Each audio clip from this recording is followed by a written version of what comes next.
Hi there, I will do a small walkthrough in this Platypus finance attack. The protocol was attacked 3 times uh, with small minutes between the attacks, but they all use the same concepts, the same bug, but the output of each attack is different. The problem was that the attacker could deposit USDC as collateral and get USP. But then calling a method called emergency withdraw, the attacker gets the collateral but doesn't uh, returns the what was worried. So after calling that method, the attacker gets the collateral plus what was worried. So got at that point USP and USDC. The attacker used the USDC to return to the flash loan, and it uses the USDP to drain the liquidity pools. So after that, you get USDT, DAI, different stable coins.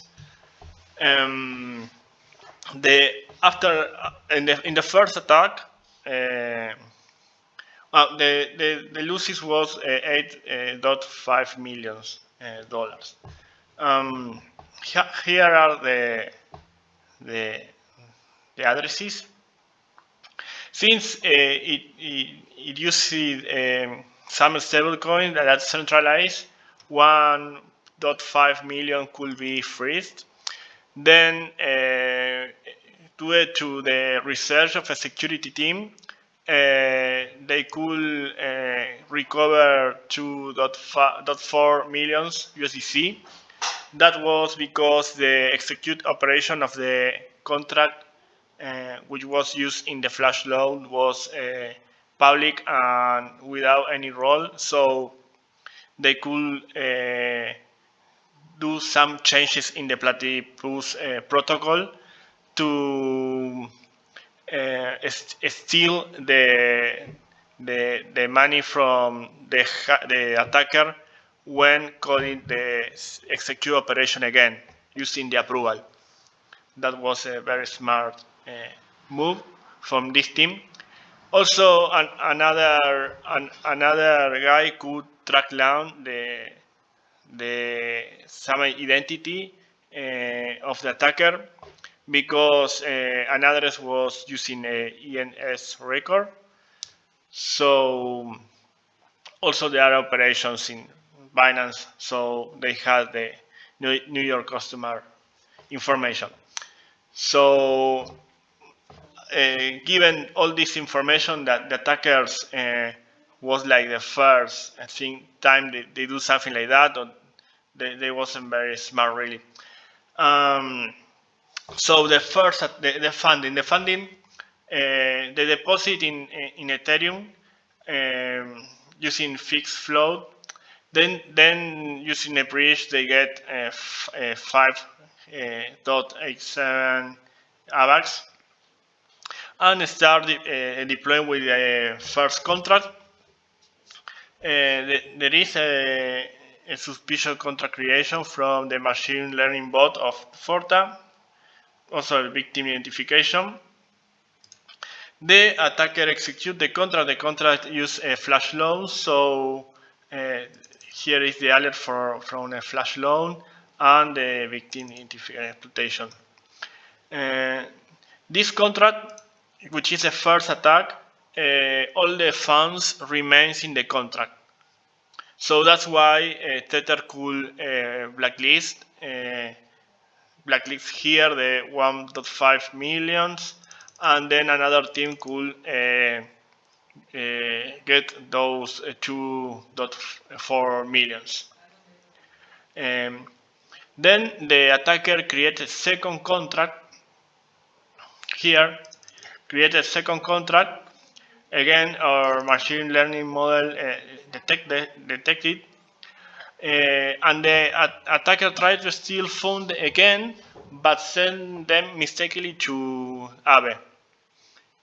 So that funds were lost, but there is a possibility to get again, but has to go through the DAO votes. So Aave has like a system that you can get what the funds from the contract, but it has to go through an approval in the DAO. So then the third time the attacker create a contract again. We detected with this alert suspicious contract creation. It does a flash loan attack again, and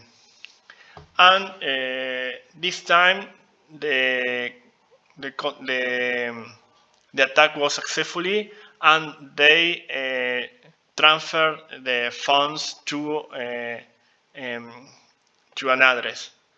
So this alert is for because of that.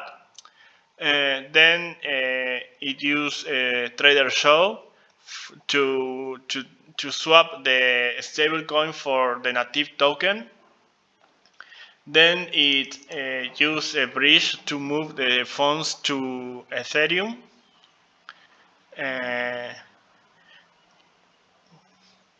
Here in the money laundering. So then there is a high value use detection because of the AVAX that was used.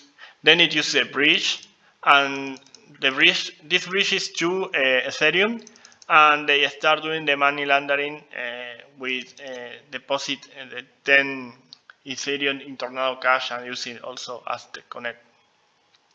Also, we get alert from Aztec protocol deposit.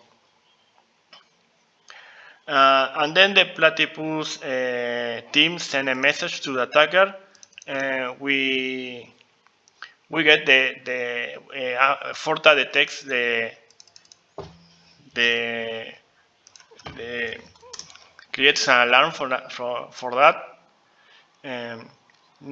neutral text message, and it says we can give you a very generous bounty of the stolen fund for your effort in finding the issue. If you are acting as a white hat, please get in contact with us.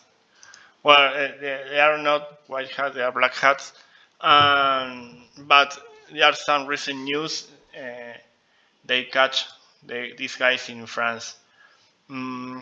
Okay, some bot ideas. We can create a bot that detects when a centralized token like Tether blacklick an address. That is part of money laundering, but it's actually the opposite. Is like not letting that the money laundering happens. That will avoid switching or trading the centralized tokens for the native token. So, cutting that flow will stop the money laundering. Also, we can create a bot that detects when stablecoins depeg. In this case, was USP that was down 50%.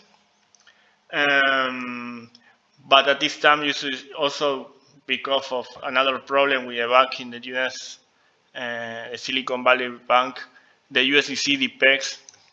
So maybe this bot is important for final users. So maybe it's a good idea to make one. Also, the funding laundering detector didn't detect when the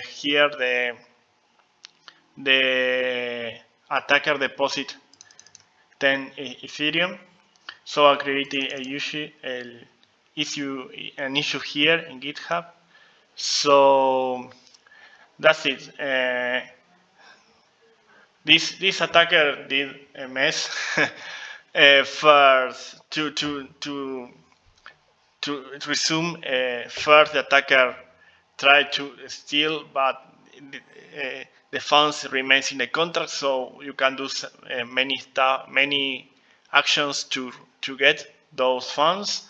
Then the second, it sends the funds to another protocol and lose it. And the third one was the successful one that could do money laundering, but was with a small amount of money because he was losing mostly in the another two failed attacks. Uh, so that's it. Thank you.